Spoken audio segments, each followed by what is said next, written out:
Hello friends, welcome to text today. Friends, 8 फरवरी को एक बहुत ही इम्पोर्टेंट जजमेंट है जो कि गुजरात हाई कोर्ट ने, ऑनरेबल गुजरात हाई कोर्ट ने डिलीवर किया है। वो जजमेंट है नेत्रिका ट्रेंड्स का। ये जजमेंट में जो एडवोकेट के तौर पर पिटिशनर की तरफ से अपीयर हुआ है वो है डॉक्टर अविनाश पोद्दार। आज वो हमारे साथ जुड़े हैं। पोद्दार साहब, welcome to text today. Thank you so much. उधर साहब, ये जो जजमेंट है, जैसे ही मैंने ये जजमेंट पढ़ा, I felt that this is very useful for day in and day out practice. तो मैं सबसे पहले आपसे विनती करूंगा कि आप प्लीज ये जो जजमेंट है उसके फैक्ट्स हमारे दर्शकों को बताइए प्लीज। देखिए, फैक्ट्स कुछ ऐसे थे कि नेत्रिका ट्रेंड्स के नाम से उसने रजिस्ट्रेशन पहले अप्लाई किया, बट 2017 में as we all are aware कि कई बार ऐसा होता था एप्लीकेशन होने के बाद भी 2 दिन 3 दिन तक कुछ आता नहीं था। तो वो एक्साइटमेंट में कि कुछ नहीं आ रहा है, शायद कुछ एरर हो गया, वो वापस से अप्लाई किए। सो दो रजिस्ट्रेशन फिर जनरेट हो गए, नंबर 2 एंड नंबर 1।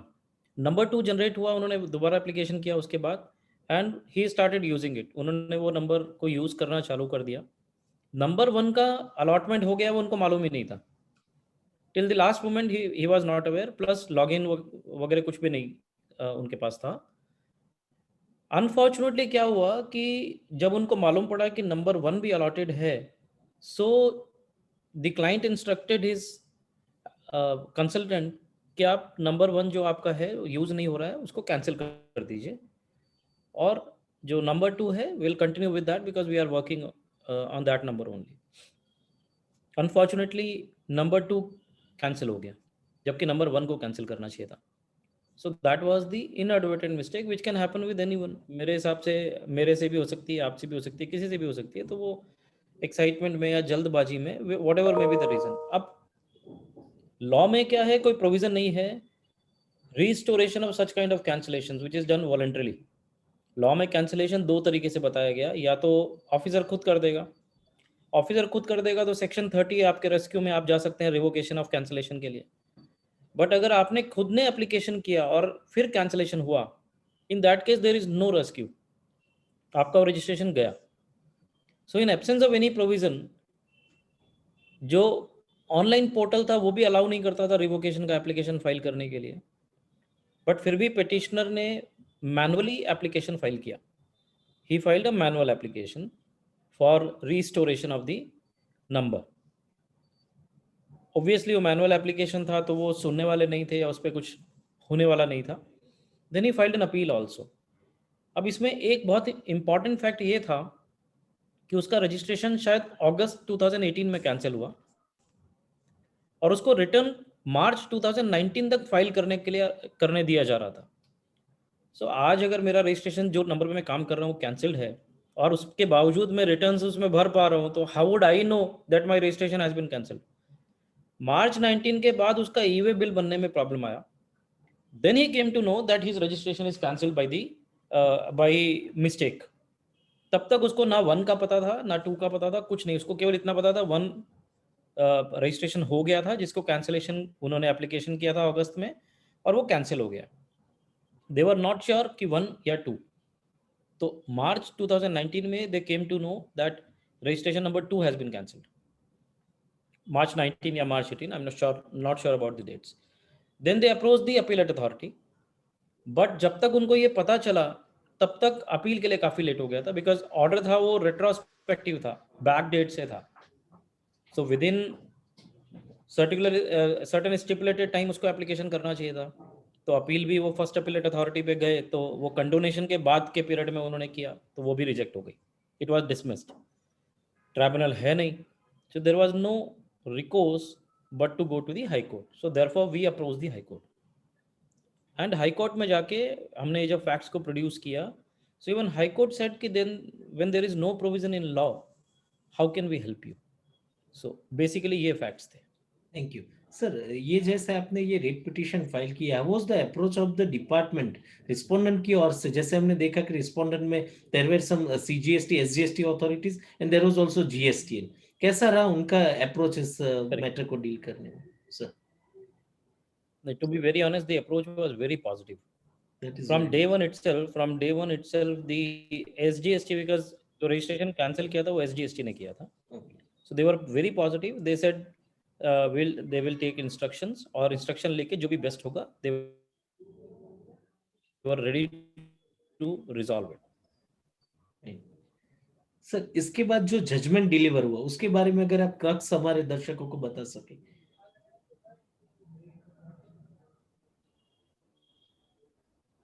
देखिए जब आर्ग्यूमेंट्स चल रहे थे तो at the time of arguments court ने बोला हमारे पास ये पावर तो नहीं है, और लॉ में भी ऐसा कहीं नहीं है कि हम इसको रिस्टोर कर सकें. लेकिन शायद आपका कंसर्न है कि आपके पास जो क्रेडिट पड़ा था 2 नंबर में, जो नंबर 2 अलॉटेड नंबर था जो कैंसिल हो गया गलती से, वो क्रेडिट आपका कंसर्न हो सकता है कि you want that credit back. So therefore they asked the respondents, SGST के जो काउंसिल थे उनसे पूछा कि now what can be this solution. So they responded back two options. Either of the options can be taken. One option कि आप refund ले लीजिए सेक्शन 54 में. सेकेंड ऑप्शन कि आप ये जो क्रेडिट है आपका अराउंड 10 lakhs का क्रेडिट था, you get this credit transfer to the number which is working. तो ये 2 ऑप्शंस के लिए कोर्ट ने उनको बोला कि ठीक है आप इंस्ट्रक्शंस ले लीजिए, and whichever option you feel is viable you can go for that option. Then they submitted a affidavit in reply, जहां उन्होंने ये चीज़ बताई कि हम ये दोनों ऑप्शन ओपन कर देते हैं, दोनों में से कोई भी ऑप्शन पिटिशनर ले सकता है, और शायद इसमें हमें अगर ट्रांसफ़र करना हो क्रेडिट को अगर नए नंबर पे ट्रांसफ़र करना हो तो उसके लिए will be requiring the assistance of GSTN, and therefore GSTN की मदद लेनी पड़ेगी. सो कोर्ट ने ऑर्डर देते समय इस चीज़ का ध्यान रखा, आपने ऑर्डर में पढ़ा होगा, they have given both the options to the writ applicant कि आप जाके अपना नंबर ट्रांसफ़र करा सकते हैं अपना जो बैलेंस है आईटीसी का, या फिर you can ask for refunds, what ever you want you can do that. और Yes. उन्होंने ये भी लिखा कि अगर आईटीसी ट्रांसफ़र करने में कोई भी डिफिकल्टी आती है, फर्स्ट ही द कोर्ट इज रिटन कि if ITC has to be transferred then they should look into the officer should look into that immediately, and then further instructions were given to the GSTN also कि in case they need any assistance then they should immediately assist them. Yes. So therefore मेरे हिसाब से मुझे ये लगता है कि अब ये शायद हो जाएगा solution, Yes, sir. Sir, because इसके the words at the end, if you read the words at the end, it said see to it GSTN should resolve, see to it that the problem is resolved. That is yes what yes sir, court said. It's a very clear verdict sir. Sir इससे एक मेरा और question आ रहा है कि बहुत सारे ऐसे लिटिगन, बहुत सारे ऐसे टैक्स पेयर्स है जिनकी आईटीसी फॉर्म भरने की कोई टेक्निकल रीजंस में देरी होने की वजह से they have lost their input tax credit, और ऐसे बहुत सारे केस हैं. तो सर आपके हिसाब से क्या ये जो Correct. केसेस है उसमें we can file for litigation and we should fight? Sir देखिए जहाँ पे क्रेडिट लैप्स की बात हो रही है वहाँ पे मैं ऐसा मानता हूँ कि शायद आप 16 सबसेक्शन 4 की बात कर रहे हैं, बिकॉज दैट गिव्स मेरी अ जो time limit. Sir sorry, my question is कि आईटीसी का जो फॉर्म होता है स्पेशली जब नंबर ट्रांसफर होते हैं we need to file ITC 2. Okay, अगर आई टी सर 02. यस, अगर एक दिन लेट ओके, हो गया we are losing our claim, तो ऐसे केसेस में क्या ऐसे जजमेंट्स हेल्पफुल बन सकते हैं? बिल्कुल बन सकते हैं सर, क्योंकि ये मिस्टेक किसी से भी हो सकती है sir. Even there can be like we are dependent on the technology nowadays. हो एग्जैक्टली सकता सर. है मेरे यहाँ टेक्नोलॉजी काम ना करे, उस दिन जीएसटीएन काम ना कर पा रहा हो. सो मेरा सबमिशन ऐसा रहेगा कि उस सिचुएशन में first we should write a letter to the officer okay. that I tried, but somehow it could not be made possible by me. If possible, he can give an order of rejection. बाकी लेकिन आपने कुछ file नहीं किया तो order of rejection नहीं आएगा. So it will not become an appealable thing कि आप अपील फाइल कर सको. अदरवाइज तो क्या होगा कि you can make an application, he can reject it, but in this case there will not be any rejection because you have never applied for that, और you could not file that ITC 02. Yes. So my submission would be, if the amount is substantial, we should certainly write to the department. But unfortunately, I don't think that they are having the clean hands or the powers to do that. जो भी time limit है उसको वो wave कर सकें या उसको avoid कर सकें, मुझे नहीं लगता कि वैसा कोई स्पेसिफिक प्रोविज़न है. So therefore the recourse would be to approach the honorable court, because Okay. वहां से तो 100% हो जाएगा, but we'll have to substantiate कि वहां पे inadvertent mistake था. ओके। और सर बहुत सारी बार ऐसा होता है कि ऐसी एप्लीकेशन करने के बावजूद हमें अगर कोई ऑर्डर नहीं मिलता, ना तो रिजेक्शन का ना तो अप्रूवल का, तो भी it's a good idea that we should approach the honourable court. Yes, yes, yes. Approach to the court is always open. आप 2 या 3 रिमाइंडर्स दीजिए ऑफिसर को, फर्स्ट आप एक ऑफिसर को दीजिए, then go to the higher authority, okay. Copy to the officer, or the address to the officer and the copies to higher authorities. Then you can go to the GSTN also. आप GST and GST council में भी लिख सकते हैं, so that you make out your case, you try out whatever options you have. Okay. एक बार आप सब try कर लेंगे, उसके बाद कोई भी नहीं बचेगा और वी आर इनटू ट्रबल, या अपना बिजनेस बंद होने वाला है या उससे सब्सटैंशियल लॉस होने वाला है, so certainly the course last recourse is courts.